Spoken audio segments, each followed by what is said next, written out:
আমি মেডিকেল কলেজেও দেখি, বলে না না সব ঠিক আছে, কোনো অসুবিধা নেই।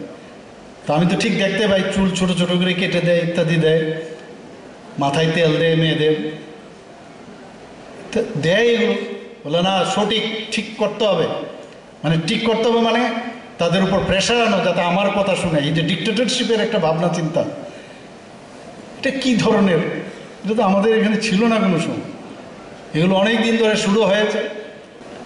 আমি গত এমবিবি কলেজের যে এদের এই যে ফ্রেশার ডে আমি এসেছিলাম, আমি বারবার বলেছি যে কেন স্টুডেন্টদের উপরে আমাদের সেই